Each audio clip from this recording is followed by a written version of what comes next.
Hello à tous et bienvenue dans cette nouvelle vidéo, j'espère que vous allez tous et toutes très bien.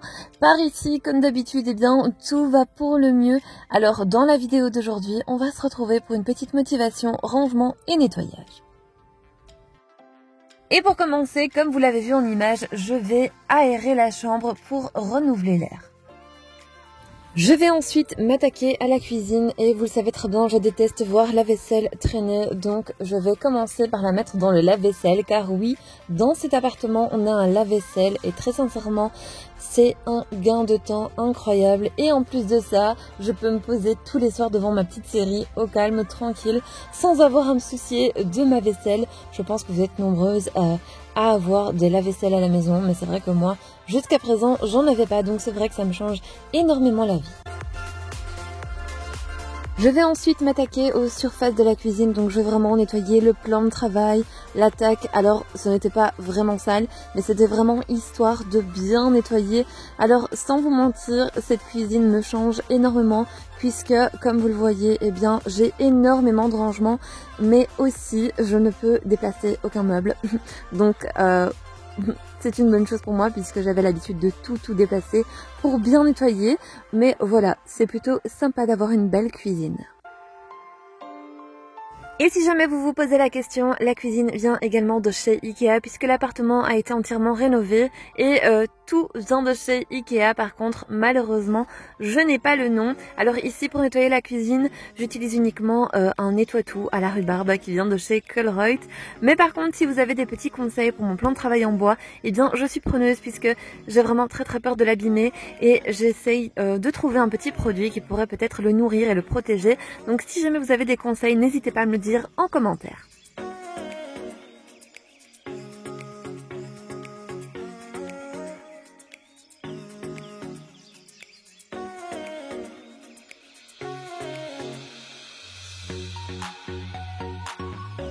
J'en ai également profité pour nettoyer tous les accessoires de la Senseo puisque je suis une grande amatrice de café, mais j'aime aussi que la Senseo soit bien propre. Vous savez, on a à chaque fois le café qui coule de partout. Bref, j'ai décidé de la nettoyer, comme ça au moins tout est nickel.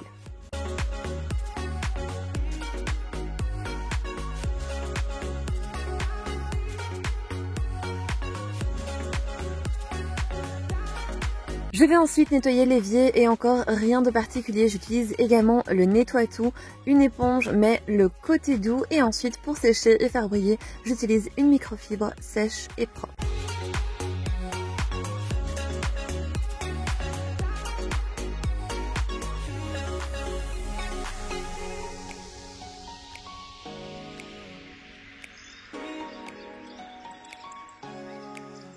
Et si jamais le cœur vous en dit, eh bien moi je vous invite à venir me suivre sur Instagram si ce n'est pas déjà fait. Moi je vous mets une petite annotation juste ici à l'écran. D'ailleurs, je voudrais en profiter pour vous remercier puisque vous avez été nombreuses et nombreux à m'envoyer des petits messages, que ce soit sur YouTube, en commentaire ou alors sur Instagram en message privé. Et c'est toujours super motivant et super réconfortant de voir que vous êtes tous présents parce qu'au final, c'est grâce à vous tout ça. Donc je voudrais vous remercier du fond du cœur.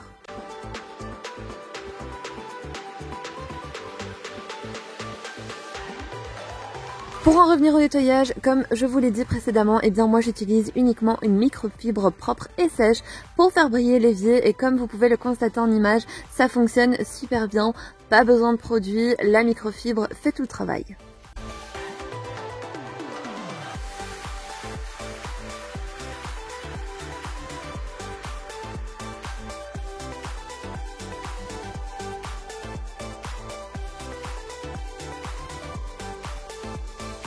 Pour la hotte, je fais exactement la même chose, elle n'est pas encore très sale puisque nous l'avons rarement utilisée. Donc pour l'instant, c'est le produit nettoie-tout, mais je pense que dans le futur, ce sera un dégraissant, histoire de bien retirer toute la graisse.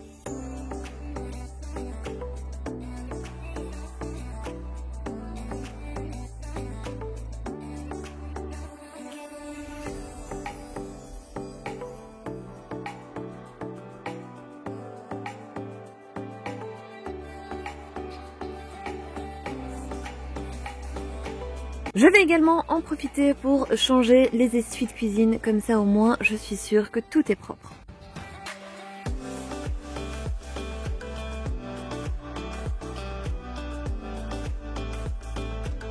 Je trouve ma cuisine magnifique par contre, qu'est-ce que les armoires sont hauts. Alors je suis pas très grande, je pense que j'ai la taille moyenne, mais très sincèrement j'arrive pas, je suis beaucoup trop petite. Alors j'utilise mon petit escabeau et moi je le cache derrière la porte, au moins comme ça on ne le voit pas et c'est super pratique. Comme vous le voyez en image, à ce moment-là, on était encore dans les cartons et d'ailleurs, nous avons encore quelques cartons sans vous mentir. Voilà, les choses avancent petit à petit, surtout qu'il nous manque encore un meuble pour le salon et la salle à manger. Voilà, un petit meuble de rangement, mais on cherche encore quelque chose qui serait à notre goût et qui irait avec l'ensemble du salon. Mais bref, tout ça pour vous dire que j'en pouvais vraiment plus de voir tous ces cartons mis n'importe comment. Donc j'ai essayé de ranger, de trier un petit peu en même temps.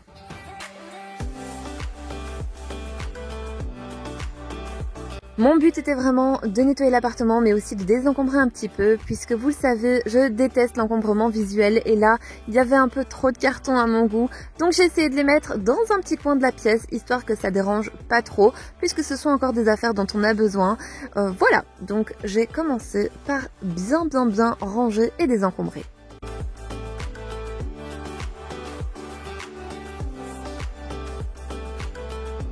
Je vais ensuite passer un petit coup de nettoyage sur la table. Alors comme vous l'avez vu dans les vidéos précédentes, nous avons mis les petits coussins de chaise. Alors c'est super mignon et en plus c'est très agréable quand on s'assied dessus. Mais voilà, par contre Nala se couche dessus donc j'ai souvent des poils. Je dois maintenant, en plus de nettoyer mes chaises, les aspirer.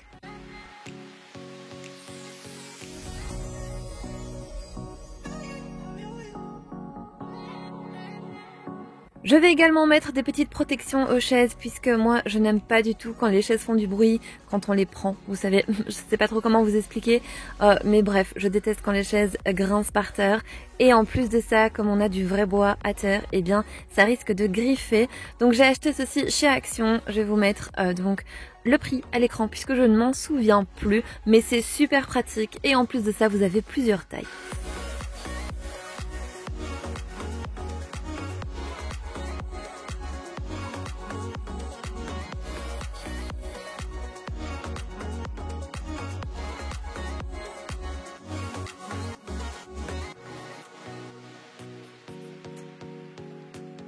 Vous allez certainement me demander quelques références, eh bien je vais mettre à jour la barre d'infos. J'espère pouvoir avoir le temps de la mettre à jour pour cette vidéo aussi, mais si jamais ce n'est pas le cas, j'essaierai de le faire pour les prochaines vidéos, c'est promis. Mais avec moi, c'est très simple, sachez que tout et absolument tout vient de chez Ikea, donc ce sera super facile à retrouver.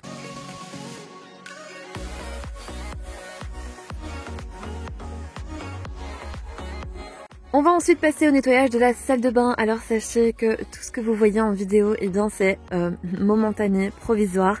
Le rangement ne va pas du tout rester comme ça puisque des vidéos organisation vont arriver sur la chaîne. J'espère qu'elles pourront vous inspirer et qu'elles vous plairont.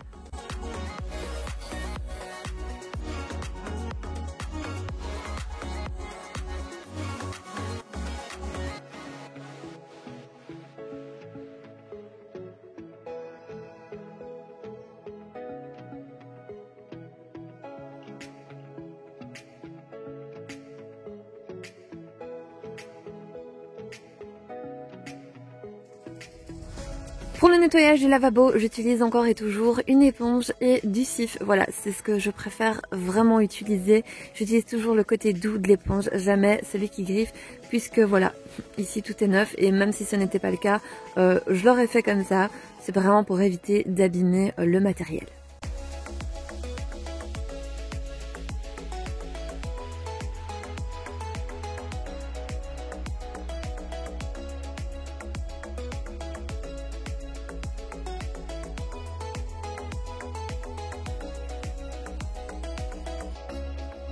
Et je sèche toujours avec une microfibre propre et sèche. Alors je n'ai pas encore de code couleur ou quoi que ce soit. D'ailleurs, je sais pas trop comment faire au niveau des microfibres. Dites-moi vous, comment vous faites chez vous? Est-ce que vous avez des codes couleurs? Est-ce que vous avez des microfibres pour chaque pièce? Ou est-ce que pas du tout, vous faites tout avec les mêmes? Bref, dites-moi puisque je cherche vraiment une organisation qui pourrait me plaire. Donc les conseils sont bons à prendre.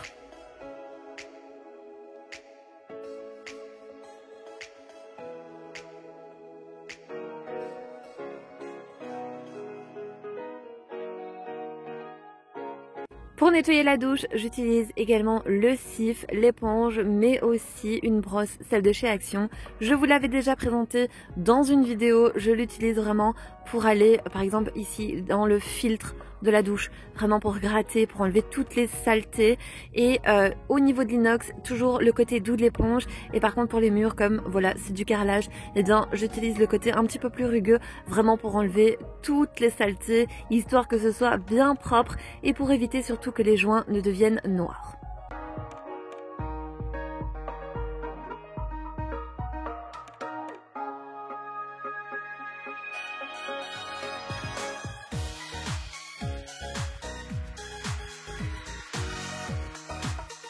Ce que j'ai fait aussi pour enlever le calcaire qui serait incrusté, eh bien moi c'est le vinaigre pur, malgré que je n'aime pas trop l'odeur, c'est vraiment très efficace pour le calcaire, donc c'est vraiment quelque chose que je vous conseille.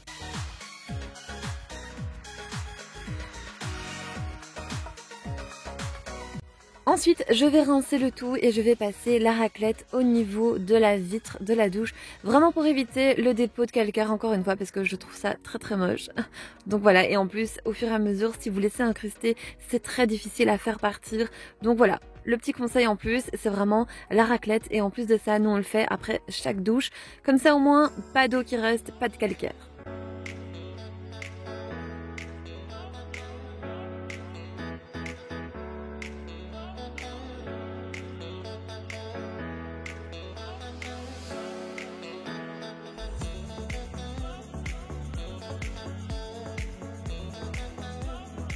Et pour finaliser mon nettoyage, j'utilise un produit pour les vitres. Ça permet vraiment de nettoyer plus en profondeur puisqu'on a toujours quelques petites traces par-ci par-là.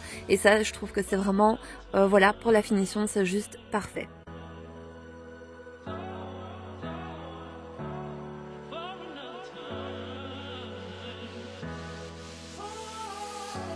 Je vais ensuite passer à la chambre de Djibril, alors rien de bien fou puisque tout a l'air rangé et propre. Juste, je vais faire le lit, enlever les poils de Mademoiselle Nala puisqu'elle aime bien aller se blottir dans le lit de Djibril. Je vais faire les poussières, ranger un petit peu et ensuite on va passer à ma chambre.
Depuis que j'ai ma chambre, la première chose que je fais, c'est faire mon lit tous les matins. D'abord, on aère la chambre et ensuite, on fait le lit. Alors, je sors pas de la maison tant que mon lit n'est pas fait.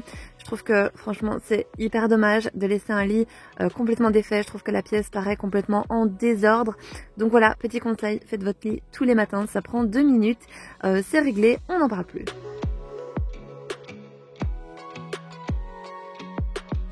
Je vais ensuite ranger toutes les petites choses qui traînent dans la chambre comme les vêtements et tout ce dont on n'a pas besoin. Comme ça au moins l'espace va être beaucoup plus épuré.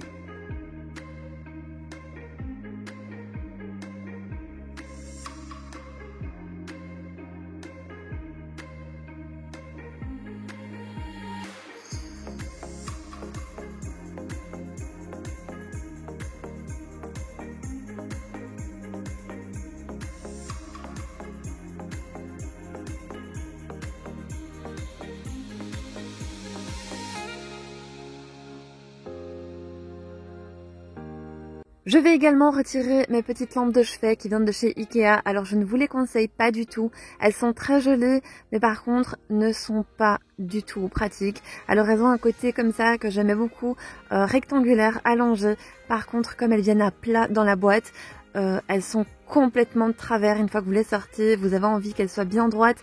Eh bien non, c'est pas possible puisqu'il n'y a qu'un seul fer en métal en dessous. Ça veut dire que la partie du dessus est complètement de traviole. C'est super moche, hyper mal fait.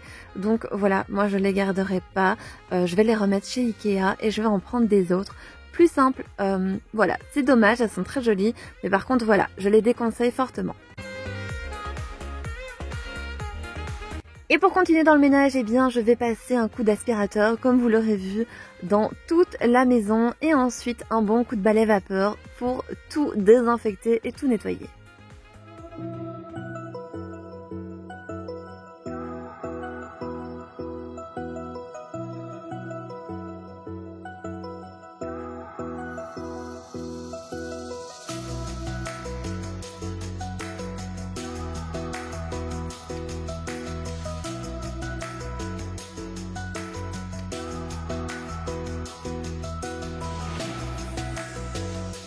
Et vous le savez également, j'aime passer l'aspirateur sur le canapé puisque mes animaux vont dessus. Malheureusement, on ne sait pas faire autrement et c'est souvent, voilà, pas rempli de poils puisque je le fais au quotidien, mais il y a souvent quelques poils. C'est vrai que c'est embêtant quand on porte du noir, voilà. Donc j'aime bien passer l'aspirateur dessus.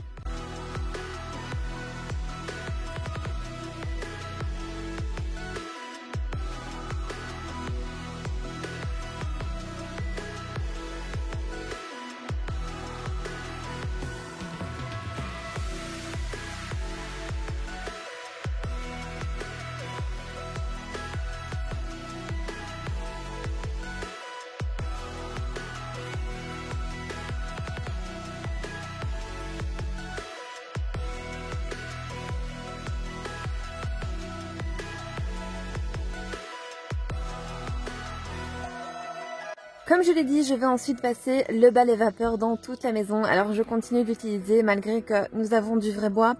La seule chose que je fais différemment de l'autre côté, c'est que pour le faire chauffer, eh bien, je le fais toujours sur une surface où il y a du carrelage et non sur le bois puisque le bois a été poncé et traité et j'ai vraiment très peur de l'abîmer avec la chaleur de la vapeur. Donc vraiment, j'évite de laisser poser mon balai vapeur trop longtemps sur le bois. Vraiment, voilà, je nettoie en surface comme je fais d'habitude, mais j'évite vraiment de le faire chauffer au-dessus du bois, mais plutôt sur du carrelage.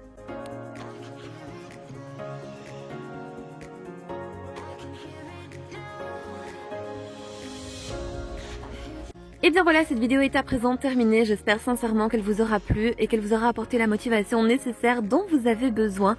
En attendant, si ce genre de contenu vous plaît, n'hésitez pas à vous abonner à ma chaîne et surtout à activer la petite cloche pour être tenu au courant de toutes les vidéos qui sortent sur la chaîne.